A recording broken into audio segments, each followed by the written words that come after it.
Ketone અને carboxylic acid વાળું. એના પછી આપણી પાસે એક જ ચેપ્ટર બાકી રહે છે ઓર્ગેનિક કેમિસ્ટ્રીનું, પ્યોર ઓર્ગેનિકનું, એમાઇન સેન્ટરનું. એટલે ટોટલી આપણી પાસે તમે જુઓ જે ઓર્ગેનિકના 4 હતા એની અંદર આ એક ચેપ્ટર ત્રીજા નંબરનું ચેપ્ટર છે. આના પછી આપણે લાસ્ટ ચેપ્ટર એટલે કે જે 13મું ચેપ્ટર છે ઓર્ગેનિકનું એને થોડા સમય માટે દૂર કરી દઈશું. અને ત્યાર પછી કેમિસ્ટ્રીના બીજા ભાગના તત્વો એટલે કે જે તમે યાદ હોય તો તમને ધોરણ 11 ની અંદર તમે આવર્ત કોષ્ટકના S વિભાગના તત્વો ભણીને આવ્યા હતા. ડી અને ટી વિભાગના તત્વો બાકી હતા. એટલે એક ચેપ્ટર તરફ જઈશું. એ ચેપ્ટર પ્રમાણમાં લેન્થી હશે પણ થોડું પરીક્ષા કરતા પહેલા એને લઈ લઈશું તો તમને વાંચવા માટે થોડો ટાઈમ પણ મળી જશે. ઓર્ગેનિકની અંદર ફાયદો મેન એ જ હોય છે તમે ઈચ્છો તેટલા માર્ક આવે આની અંદર, કારણ કે આના ચેપ્ટરોની એટલી બધી લેન્થ પણ હોતી નથી. બીજું આની અંદર જે કોઈ રિએક્શન હોય છે તમારે યાદ નથી રાખવાના, ડાયરેક્ટલી કોઈ લોજિક સાથે કનેક્ટેડ હોય છે અને બને ત્યાં સુધી મેં તમને બતાવવાના પ્રયત્ન કર્યા છે. એટલે આ ચેપ્ટરોને ખાસ એટલી મહેનત કરવાની કે આ ચેપ્ટરોના અંદર આપણા માર્ક્સ નહીં જવા જોઈએ.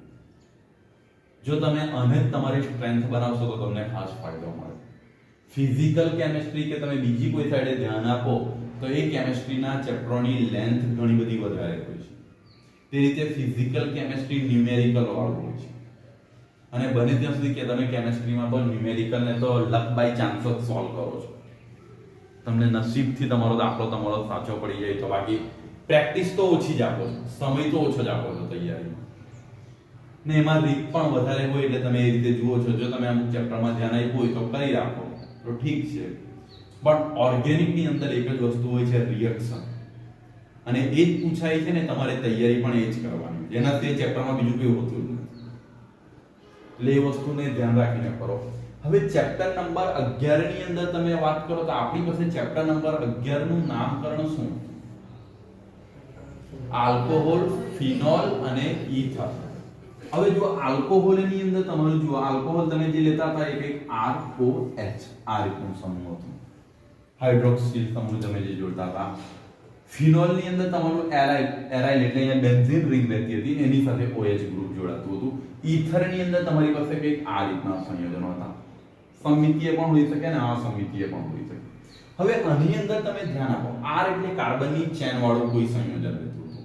તો અહીંયા તમે જુઓ કાર્બન અને ઓક્સિજન વચ્ચે તમારો કયો બોન્ડ રહેતો હતો? સિંગલ બંધ, એટલે એકલ બંધ અસ્તિત્વ ધરાવતો હતો. કાર્બન અને ઓક્સિજનની વચ્ચે એકલ બંધ હતો. ફિનોલમાં પણ તમે ધ્યાન આપો, અહીંયા રિંગ લેતા હતા. બેઝિકલી આપણે તો બેન્ઝીન રિંગ પર જ ફોકસ હતું આપણું. આ રીતની રિંગ લેતા હતા પણ અહીંયા પણ કાર્બન જ હતું ને બેઝિકલી. અહીંયા તમે OH ગ્રુપ જોડતા હતા. તો કાર્બન અને ઓક્સિજન વચ્ચે કયો બોન્ડ હતો? સિંગલ હતો. ઇથર ની અંદર પણ તમે વાત કરો, આ પણ કાર્બન, આ પણ કાર્બન, બટ કાર્બન અને ઓક્સિજન ની વચ્ચે બંધ કયો હતો? સિંગલ. એટલે તમે ચેપ્ટર નંબર 11 ની અંદર કાર્બન અને ઓક્સિજન ની વચ્ચે એકલ બંધ હોય એવા સંયોજનોનો અભ્યાસ કર્યો છે. પર્ટિક્યુલર એ સંયોજનોનો અભ્યાસ કર્યા પછી આ ચેપ્ટર ની અંદર તમે ધ્યાન આપો, આલ્ડીહાઇડ, કીટોન અને કાર્બોક્સિલિક એસિડ એ સંયોજનોનું યાદ હોય તો તમને થોડું ઘણું બંધારણ યાદ કરાવું. આલ્ડીહાઇડ ની અંદર તમે જુઓ C ડબલ બોન્ડ O અને H આ રીતનું સંયોજન જોવા મળે છે આલ્ડીહાઇડ એટલે. કીટોન એટલે તમારી પાસે કંઈક આવું સંયોજન છે, R C double bond O અને અહીંયાથી RDC જે કંઈ લખતા હોય છે કીટોન સંયોજન આ. કાર્બોક્સિલિક એસિડ ની અંદર પણ કંઈક આ રીતનું સંયોજન જોવા મળે છે, R C double bond O અને અહીંયા O ને H. આ તમારો કાર્બોક્સિલિક એસિડ છે. હવે અહીંયા તમે ધ્યાન આપો તો તમને કઈ વસ્તુ નવી જોવા મળે છે આ ચેપ્ટર ની અંદર? કાર્બન અને ઓક્સિજન ની વચ્ચે દ્વિબંધ હોય એવા સંયોજનોનો અભ્યાસ તમે આ ચેપ્ટર ની અંદર કરવાના છે. એટલે આ સંયોજનોને કાર્બોનિલ સંયોજનો તરીકે ઓળખવામાં આવે છે. ખાસ ધ્યાન રાખજો, જે સંયોજનોમાં કાર્બન અને ઓક્સિજનની વચ્ચે દ્વિબંધ અસ્તિત્વ ધરાવતું હોય છે એવા સંયોજનોને તમે કયા નામે ઓળખવાના છે? કાર્બોનિલ સંયોજનો તરીકે ઓળખવામાં આવતું હોય છે. એની અંદર બેઝિકલી આલ્ડીહાઇડનો સમાવેશ પણ એની અંદર થાય છે, કીટોનનો સમાવેશ પણ થાય છે, કાર્બોક્સિલિક એસિડનો સમાવેશ પણ. હા, એ ને એમાંથી બનતી બનાવટો જે કઈ હશે તે એસ્ટર કે બીજું કઈ જે કઈ બનાવતા હશું તે એ બધા તમારા તેની અંદર સમાવેશ થશે. કાર્બોનિલ સંયોજનોની અંદર. એટલે આ ચેપ્ટરની અંદર પર્ટિક્યુલર આપણો અભ્યાસ કાર્બોનિલ સંયોજનો પર છે. ઇનડાયરેક્ટલી આ બધા જ ગ્રુપ કાર્બોનિલ સંયોજન તરીકે ઓળખવામાં આવતા હોય છે.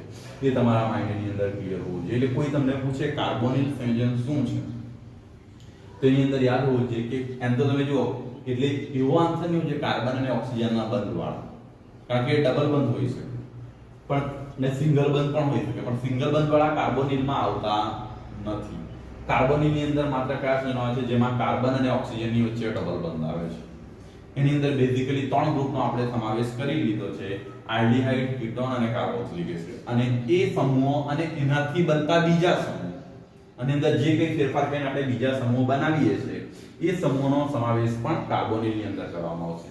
બીજું આ સંયોજનો આપણને જોઈતી વસ્તુ એટલે આપણે અલગ અલગ ફ્લેવરની વસ્તુ જોઈએ, અલગ અલગ પ્રકારની સુગંધ જોઈએ, એ આ સંયોજનો થકી જ શક્ય છે. તમે જે પરફ્યુમ વાપરો છો એની પાછળ કે પછી તમે ખાવામાં અલગ અલગ ફ્લેવર જે છે વેનીલા ફ્લેવર કે આઈસ્ક્રીમમાં તમે અલગ અલગ ફ્લેવર માંગો છો, એના માટે જવાબદાર આ કાર્બોનિલ સંયોજનો છે. એટલે એ કામ કાર્બોનિલ સંયોજનો થકી થતું હોય છે. એટલે તમારે એટલું યાદ રાખવાનું, જ્યાં વધારે પડતું એક ડેકોરેશન હોય એટલે સ્મેલ આપવાનું કે જે કંઈ કાર્ય કરવાનું હોય છે એ આ સંયોજનો થકી કરવામાં છે. અલગ અલગ ફ્લેવર ને બધું કાર્બોનિલ સંયોજનો થકી. એમ પણ જીવસૃષ્ટિની અંદર એટલે સજીવ સૃષ્ટિમાં આ સંયોજનો પુષ્કળ પ્રમાણમાં છે. એટલે એમનું કામ જ બેઝિકલી એ હોય છે. તો ફર્સ્ટ આપણે આગળ જે પ્રમાણે ચેપ્ટર જોયું ઓર્ગેનિકનું તે જ પ્રમાણે આ ચેપ્ટરને પણ આગળ વધારવાનું છે. પ્રશ્ન શું આવે, પહેલા આગળ શું કરવાનું છે તમારે, પહેલા એનું વર્ગીકરણ કરી દો, વર્ગીકરણ કર્યા પછી એનું નામકરણ કરી દો, નામકરણ કર્યા પછી એમની બનાવટ કરી દો, બનાવટ કર્યા પછી ભૌતિક ગુણધર્મો અને રાસાયણિક ગુણધર્મો. ચેપ્ટરની પેટર્ન કન્ટિન્યુ એ જ રહેવાની છે. અહીં આપણે શું કરીશું, આલ્ડીહાઇડ અને કીટોનને એક સાથે રાખીને અભ્યાસ કરીશું. આગલા ચેપ્ટરની અંદર તમે આલ્કોહોલ અને ફિનોલને એક સાથે અભ્યાસ કરતા હતા. અહીંયા આપણે શું કરીશું, આલ્ડીહાઇડ અને કીટોનના ગુણધર્મો, બનાવટ, એનું નામકરણ એક સાથે જોતા જઈશું. અને કાર્બોક્સિલિક એસિડને પર્ટિક્યુલર એક અલગ આપીશું. કેમ અલગ આપીશું, તમે જો અહીં બાજુમાં જે ઓક્સિજન જોડાયેલો છે બીજા કોઈની સાથે પણ જોડાયેલો છે, એટલે એની થોડી ઘણી પ્રક્રિયા છે કે અલગ હશે તેને અલગથી સમજવાના ટ્રાય કરીશું. એટલે ફર્સ્ટ આપણે શું કરીએ, આલ્ડીહાઇડ અને કીટોન સમૂહો ને નામકરણ સાથે ચર્ચા કરીશું. તે પહેલા એમનું વર્ગીકરણ કરી દઈશું અને ત્યાર પછી શું કરીશું, નામકરણ પછી મેં તમને કીધું તેમ એમની જે બનાવટ છે બનાવટની મેથડ, બનાવટ પછી ભૌતિક ગુણધર્મો અને ભૌતિક ગુણધર્મો પછી રાસાયણિક ગુણધર્મો. એટલે ચેપ્ટરની લેન્થની બહુ ચિંતા કરવાની જરૂર નથી. ઓર્ગેનિક કેમિસ્ટ્રીની અંદર બધા જ ચેપ્ટરોની લેન્થ એક સમાન છે, કારણ કે બધાની અંદર એક જ વસ્તુ છે. તમે એમનું વર્ગીકરણ જુઓ, એમની બનાવટ જુઓ, એમના ભૌતિક ગુણધર્મો જુઓ અને એમના રાસાયણિક ગુણધર્મો જુઓ. આના સિવાય તમારે બીજી કોઈ વસ્તુની ચર્ચા કરવાની નથી. તો ફર્સ્ટ એમના ગુણધર્મો એટલે કે એમની વર્ગીકરણ પર જોઈએ. આની અંદરથી બીજી એક વસ્તુ તમને કહી દઉં છું, નામકરણની અંદર છે ને સામાન્ય નામ જે છે ને એ MCQ માં બહુ વધારે પડતા પૂછાય છે આ ચેપ્ટરમાંથી. સામાન્ય નામ IUPAC નામ નથી પૂછતા, લોકો એના જે સામાન્ય નામ છે ને એ પૂછે છે. હવે ફર્સ્ટ આ સંયોજન આપણે એના વર્ગીકરણ કરવાની ટ્રાય કરીએ. તો વર્ગીકરણની અંદર હું ફર્સ્ટ તો તમારો એક આલ્ડીહાઇડ તરીકેનો સમૂહ લઈએ. તો આલ્ડીહાઇડમાં તમે જુઓ કયો હશે, કાર્બન અને ઓક્સિજન વચ્ચે કયો બોન્ડ હોય છે, એટલે ડબલ બોન્ડ હશે, બરાબર ને? હવે જુઓ એક તરફ તમારું શું હશે, હાઇડ્રોજન, ને બીજી તરફ તમારી પાસે R વાળું કોઈ ગ્રુપ હશે. આ તમારું કયું આવી ગયું, આલ્ડીહાઇડ સમૂહ. આ રીતના થઈ જશે. આ જ વસ્તુને તમે સમજવાની ટ્રાય કરો. કીટોનમાં શું હોય છે, R હશે અને અહીંથી શું હશે તમારી પાસે C ડબલ બોન્ડ O અને અહીંયાથી શું હશે તમારી પાસે R. આ તમારું કયું થશે અહીંયાથી કીટોન. આ રીતના સમૂહ થઈ જશે. એનું વર્ગીકરણની અંદર તમે ધ્યાન કરવામાં આવે.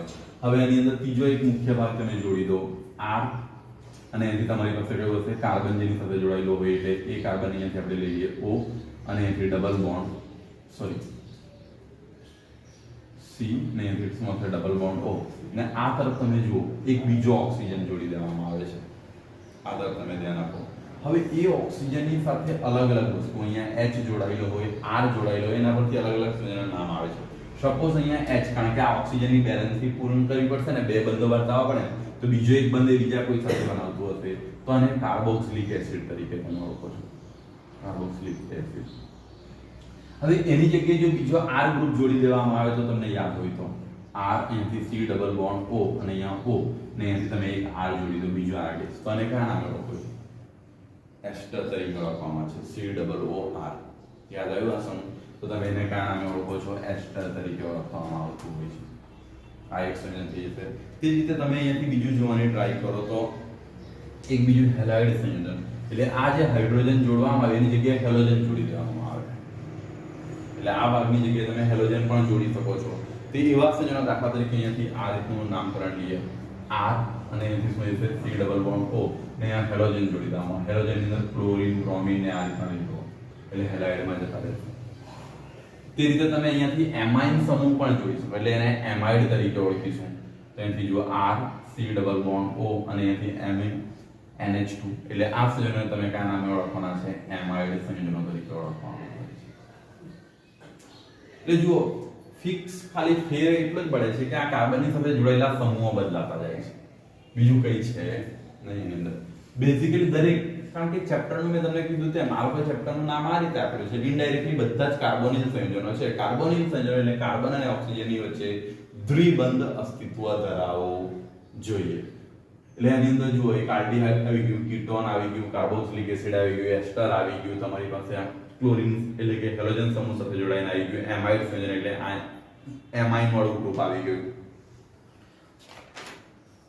હા, એક બીજું એક સંયોજન છે તમારી પાસે એનહાઇડ્રાઇડ, આ એક અગત્યનું છે, RC ડબલ બોન્ડ O ને એથી તમે યાદ હોય તો આ એક સંયોજન O, આ જે ગ્રુપ જોડાયેલું છે ને તે જ ગ્રુપને ફરી પાછું પુનરાવર્તન કરવામાં આવે, અહીંથી C ડબલ બોન્ડ O ને એથી કહેવાય આ, અને એનહાઇડ્રાઇડ તરીકે ઓળખતા હતા આ સંયોજનને, તમે એનહાઇડ્રાઇડ તરીકે ઓળખતા હતા. આનો યુઝ કર્યો છે આગલા ચેપ્ટરની અંદર, કઈ જગ્યાએ યુઝ કરવામાં આવ્યું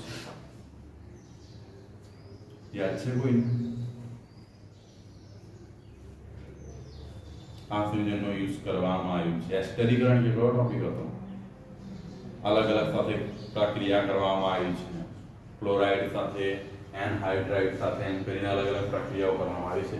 એટલે બેઝિકલી તમે એમનું વર્ગીકરણ આ રીતે કરી શકો છો. બીજું અહીંથી એક વસ્તુ સમજવાની ટ્રાય કરજો, તમારા આ જે ગ્રુપો છે અહીંયાથી જો અહીંયા H જોડાયેલું છે, અહીંયા R જોડાયેલું છે, અહીંયા OH જોડાયેલું છે, અહીંયા તમારું જુઓ OR, એટલે આ ગ્રુપ ઓક્સિજન જે કાર્બન સાથે જોડાયેલું છે એ બધા એ કાર્બન કયું સંકરણ ધરાવે છે? sp2 સંકરણ ધરાવે છે. કારણ કે જો કાર્બન અને બીજા ઓક્સિજન વચ્ચે બંધ છે દ્વિબંધ છે. અહીંથી ખાસ ધ્યાન રાખજો, તમારું ઓક્સિજન જે કાર્બન સાથે જોડાયેલું છે એ કાર્બન કયું સંકરણ ધરાવે છે? sp2 સંકરણ ધરાવે છે. એટલે આની અંદર પર્ટિક્યુલર આ એક સંકરણ જે છે તમારું sp2 સંકરણ જોવા મળે છે. આ તમારા એના વર્ગીકરણ થાય, એટલે આ વર્ગીકરણ પર ખાસ તમારે ધ્યાન રાખી લેવાનું છે. વર્ગીકરણની અંદર મેં તમને કીધું ચેપ્ટરના નામના જ પહેલા તો 3 વર્ગીકરણ થઈ ગયા. નામની અંદર 3 ભાગ દર્શાવવામાં આવે છે, આલ્ડીહાઇડ, કીટોન અને કાર્બોક્સિલિક એસિડ. પછી કાર્બોક્સિલિક એસિડને જ વધારે વર્ણવવામાં આવ્યું છે. જો આની સાથે H જોડાયેલું હોય તો કાર્બોક્સિલિક એસિડ, આ ઓક્સિજનની સાથે R જોડાય તો એસ્ટર, અને અહીંયાથી જુઓ એ જ ઓક્સિજનની સાથે જો આ ગ્રુપ સેમ ટુ સેમ જોડાઈ જાય તો એનહાઇડ્રાઇડ. એટલે બેઝિકલી આ 3 તો એની જ બનાવટ છે, તમે ધ્યાન આપો તો આ 1, આ 2 ને આ 3 આ કાર્બોક્સિલિક એસિડના ડેરિવેટિવ છે, એમાંથી જ બનાવવામાં આવે છે. ખાલી આ ઓક્સિજનની સાથે જોડાયેલો જે સમૂહ તત્વ છે એને શું કરવામાં આવે છે? બદલવામાં આવતા હોય છે. અહીંયા હાઇડ્રોજનને દૂર કરીને R જોડી દો તો એસ્ટર બની જશે, અને અહીંયા હાઇડ્રોજનને જોડીને એ દૂર કરી દો અને આ કીટોન વાળો ગ્રુપ જ જોડ્યો તો તમારું શું બની જશે? એનહાઇડ્રાઇડના સંયોજન. એટલે આ 3 તો એક જ ડેરિવેટિવ છે, એમાઇડ સંયોજનો છે, તે સાઈડે હેલોજન છે.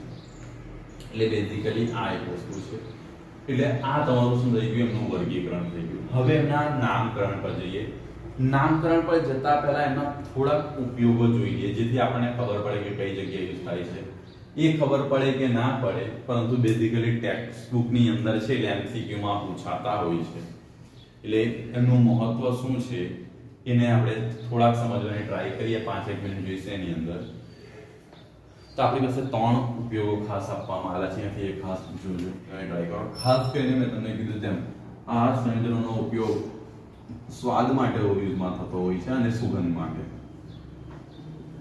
કારણ કે આપણને એક સ્વાદનું ખાવાનું ગમતું નથી અને એક સરખી સુગંધ ગમતી નથી, એમાં બદલાવ જોઈએ છે. એ કામ આ સંયોજનો થકી કરવામાં આવતું હોય છે.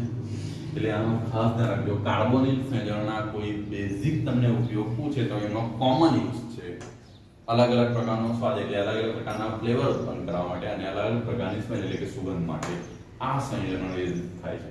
કારણ કે તમે કરો તમે તો આની અંદર 3 સંયોજનો આપવામાં આવે છે આપણને. એક આ રીતનું સંયોજન છે,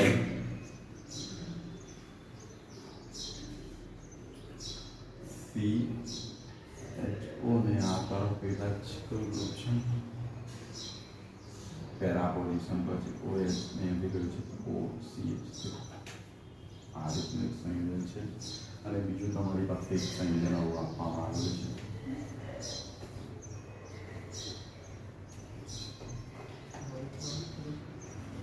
OH ગ્રુપ CH.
તમારી પાસે આ સંયોજનો છે બેઝિકલી આલ્ડીહાઇડ સંયોજનનો ઉપયોગ મેં તમને કીધું સ્વાદ અને સુગંધ માટે યુઝ થાય છે. એની અંદર પર્ટિક્યુલર આપણને 3 સંયોજનના નામ સૂચવવામાં આવ્યા છે. એક વેનિલિન, એક સેલિસિલાઇડ અને એક સિન્નામાલ્ડીહાઇડ. આ 3 નામો આપણને સૂચવવામાં આવ્યા છે. હવે જુઓ આ સંયોજન વેનિલિન, આ જે સંયોજન છે વેનિલા ફ્લેવર માટે યુઝ થતું હોય છે જનરલી.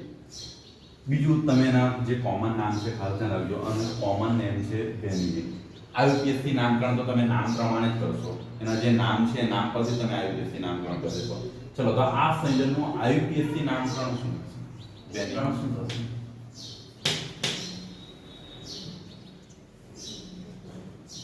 નામકરણ તમારી પાસે 3 સંયોજનો છે. એક વેનિલિન છે, એક સેલિસાલ્ડીહાઇડ. આ શેની અંદર બનાવ્યું હતું તમને યાદ છે? આગલા ચેપ્ટરની અંદર આની બનાવટ કરી હતી. કઈ પ્રક્રિયાની અંદર?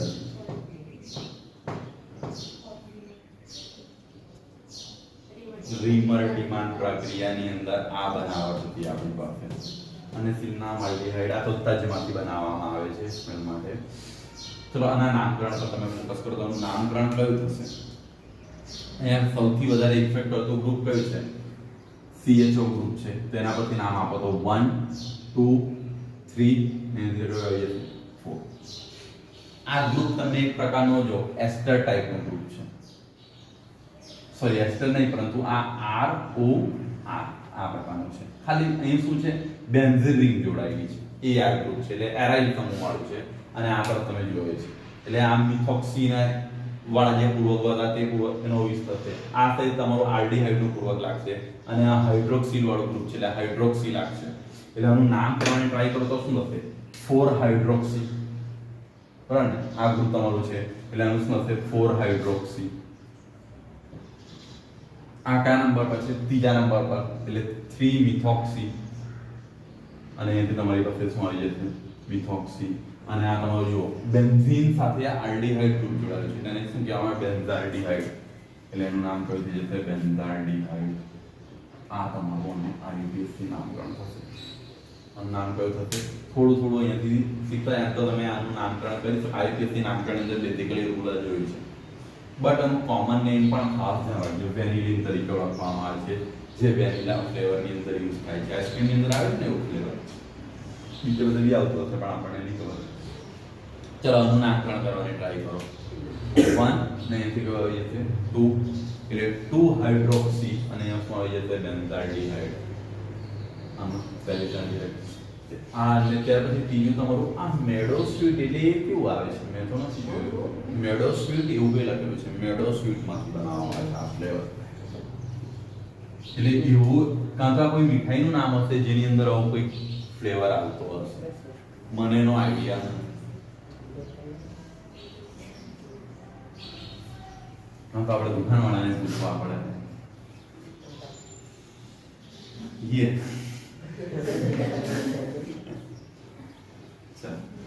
ત્યાર પછી તમે અહીંયાથી બીજું જોવાની ટ્રાય કરો તો આ સંયોજન નામ સિન્નામાઇડ આ તજમાંથી બનાવવામાં આવે છે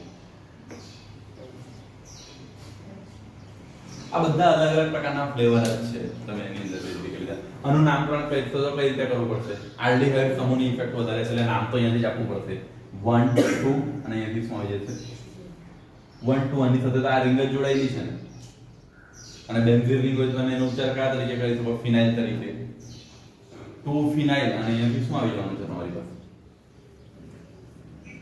બેન્ઝીન રિંગનું 2 ફિનાઇલ અને અહીંયાથી કેટલા કાર્બન છે ટોટલી 1 2 3 એટલે કયો આવી જશે પ્રોપ અને બીજા નંબરના કાર્બન પર ઇન છે પ્રોપ અને અહીંયાથી શું આવી જશે 2 E